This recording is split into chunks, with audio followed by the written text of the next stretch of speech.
Good evening, everyone. This is Bluebell with Snugglepot and Cuddlepie by Gibbs.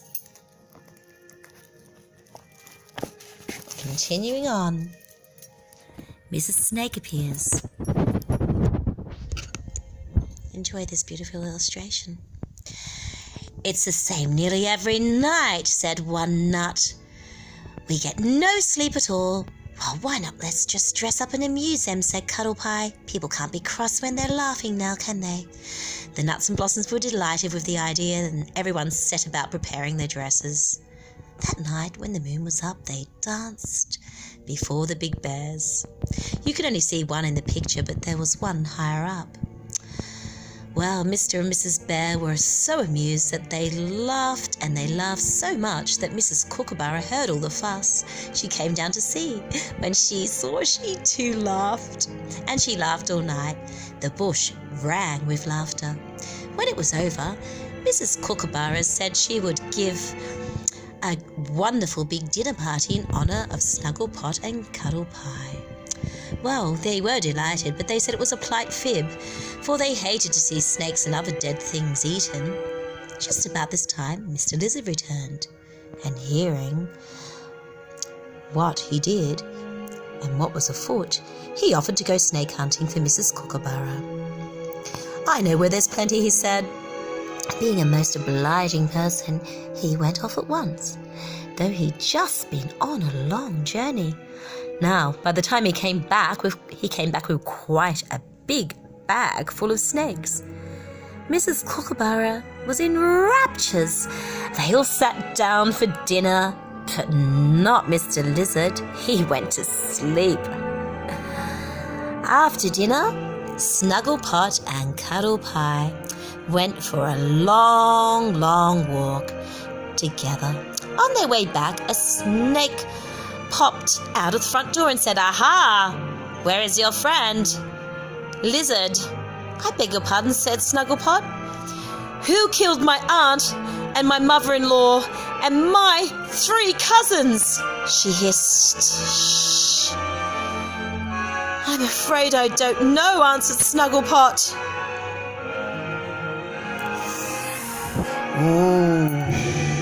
We'll have to see what happens tomorrow when we read her terrible threat.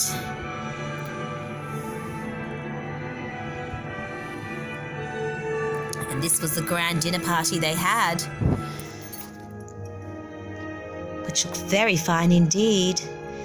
But it's not nice to eat dead things, certainly not. So you can understand why we'll continue on with this terrible threat.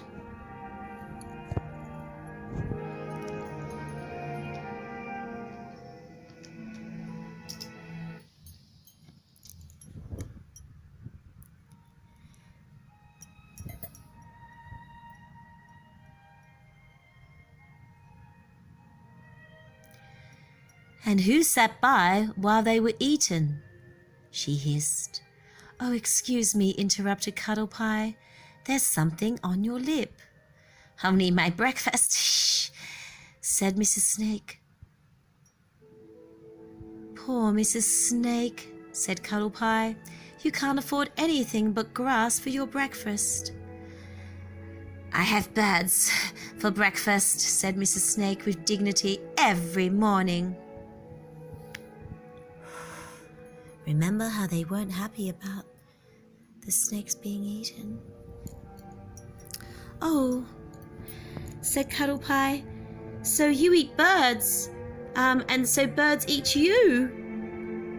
Mrs. Snake was furious. She went green with anger and spat at them. "My next meal," she hissed, "will be boiled lizard." And then she threw her wicked head and she disappeared. Snugglepot and Cuddlepie hurried to where they had left. Tomorrow we're going to read "Where There's a Creek, There's a Croak." Or would you like to read it now? We could read it now.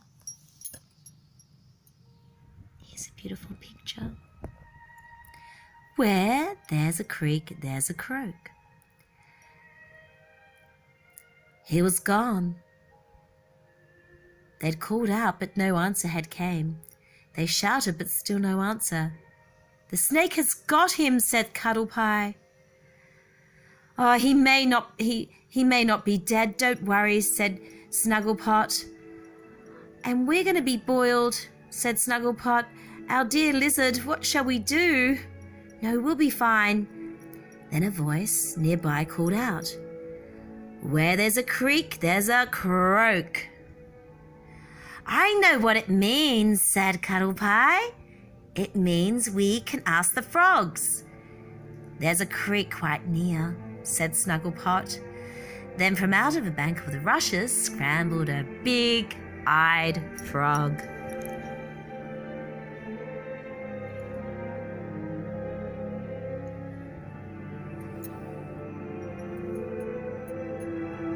You see everyone all around? You see them all? I know the way back to Mrs. Snake's house, he said. Ribbit. And there in her dungeon you will find her friend. Without a waste of time, they hurried up onto the bed of the creek until they came to a deep pool, where they saw all of the frogs were playing their favourite diving game and diving in from the rocks into the pool and back up again. A little crowd had gathered to see the fun.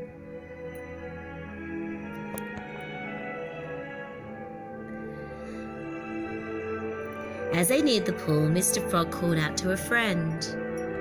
Friend, dear, friend. Lanky Legs, can you hear me now? He called out again. These nuts are in trouble. A friend of theirs is in prison. Can you please help them?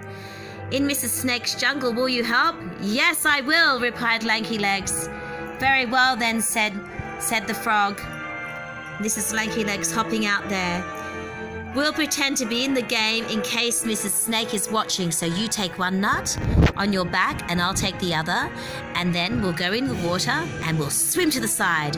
We'll climb through the hole that enters into the cave. And with that grand plan, that is the end of this chapter. And then we'll be on to poor Mr. Lizard. Because you know the snake's after him. Look, here he is. They're going to rescue him. This is Bluebell. Thank you for listening.